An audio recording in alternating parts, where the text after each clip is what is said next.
the next time your team gets into a critical third or fourth and short, make sure you have an idea of what your go-to play call will be. Today I'm going to show you 2 different times where the Chiefs used a quick sprint out to get the ball to their best players in the flats to earn themselves a new set of downs. But first, let's take a look at the diagram so we can draw everything up and see what they're trying to accomplish with this play. So first of all, with this play, what they did was they had a tailback out here and empty, and they motioned him back into the backfield. And they can find out with this whether or not this is going to be man coverage. So this was a linebacker, I think number 98 or something like that, who went out with him. So that tells the offense right now that this is going to be a man coverage, and this is going to be a good play call for this.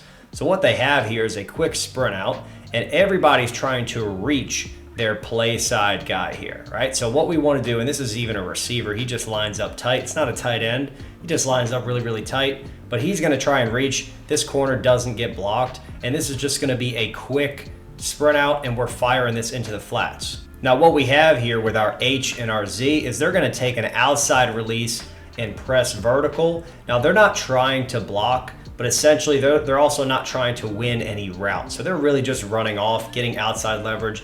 And you can see the H in this situation, this is actually gonna be their tight end here. He widens out, Kelsey, and then he kind of slows down and just make sure that this rover or this defender doesn't jump down to get this. And then this is just a one-man route, throwing the ball to their best player, letting him beat this guy with speed. He's going to stem slightly in and then quickly burst out to the flats. All they need is 1 yard. And this is a critical throw here that has to be made. I'm sure they rep this a ton before they go into it. So they know anytime it's a 4th and 1, they're ready to go with this, and they trust that they can make this throw. All right, so now let's jump into the all-22 film so we can see what this looks like. All right, so as we can see here, we have this running back down here in the flats, and then number 93 actually is the guy who's over top of him. So this is going to tell the quarterback right now, this is man coverage, okay? Now if you're running a sprint out, generally you're going to have somebody who's able to work here and guarantee that we reach whoever it is that's off the edge here, okay? We're going to try and do it with the offensive lineman, but if not, we have a running back who is able to do that. And then right here we have 2 receivers, okay? And what they're going to do, if you watch their releases, they're going to hesitate and release outside, hesitate a little bit, release outside to kind of create a little bit of a pick. And then they're just trusting that this guy is faster than this guy, and obviously they're right, okay? If you take a look at this release here, he's going to stem slightly inside. All right, this is also a quick snap here. Snap and go. Boom, little hesitation, boom, jab step, and now he just beats him to the sidelines.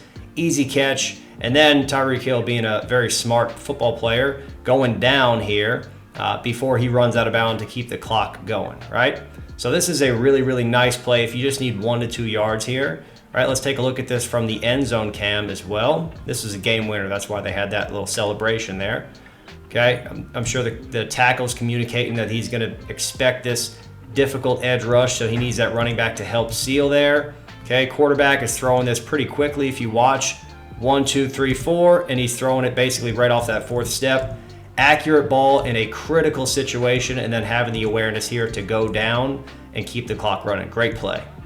All right, and now let's go ahead and take a look at a different situation with basically the same thing, right? We're going to see the same type of play, but it's a little bit different in the way that they do it. It's not necessarily just a pick route with a one-man route concept. It's more of an actual concept with a corner and a flat and a drag coming across, but it's the same idea, right? It's a 3rd and 4 here, so 3rd and short. We're trying to get a few yards very quickly. We have to have a sprint out here with somebody off the edge. They just do it a little bit differently. Let's jump into the film.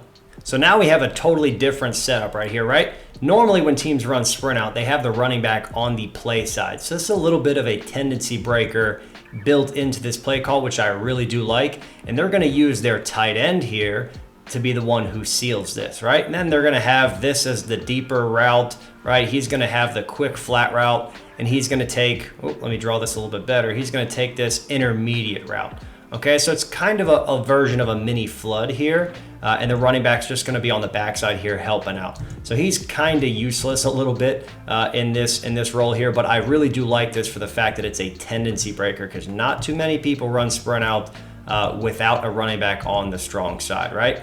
So after he has his little chips sealing this, making sure the tackle can take this over, he's going to settle up in here. Then you end up with a little bit of your box, okay? If you're not having this guy, then that's your triangle that you can work in there. Let's go ahead and take a look at the routes here real quick. So we're just going to have a little hesitation and then burst into the flats. Our number one receiver is going to be running that deeper route, okay? He's still going to be trying to work to this corner here, not a deep corner, right? But only 10 yards or so. And then we have this quick as a first read that we can fire, get a good first down in a critical situation here. So let's go ahead and take a look at this angle, right? I want you to notice how far this guy is out. He's not lined up right in here, okay? Sometimes that'll give it away if you line up too tight.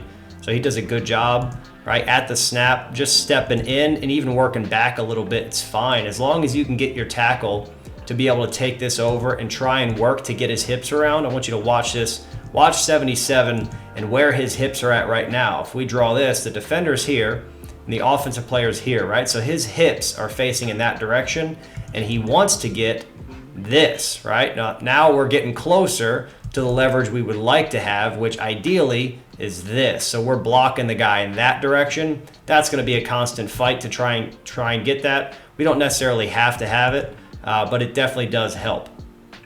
Now the quarterback is just taking the same footwork in the last one, right? We saw this. It's just quick, 1, 2, 3, 4, and then he's firing the ball, right? Good catch here. This is not the easiest catch to make, especially in a critical situation, thrown a little bit behind, but we get the catch, we get the first down. Really good play here. Now, I also want to point out that this is not just the one thing they have, right? There's multiple other things that they can do. A lot of times teams are going to have a handful of things that are scripted out. If we get into 3rd and 1, 3rd and 2, 3rd and 3, there's going to be a handful of solutions that are go-to plays that they use on a regular basis. They practice them. They know exactly what they want to do when that situation arises. So there's no question of what the play call is going to be. Now, in this case, they did use this sprint out variation, but a lot of times teams are also going to use the duo concept, which we have a really good video on. It's really good for short yardage goal line situations. So go ahead and check that one out. I'll see you guys in the next one.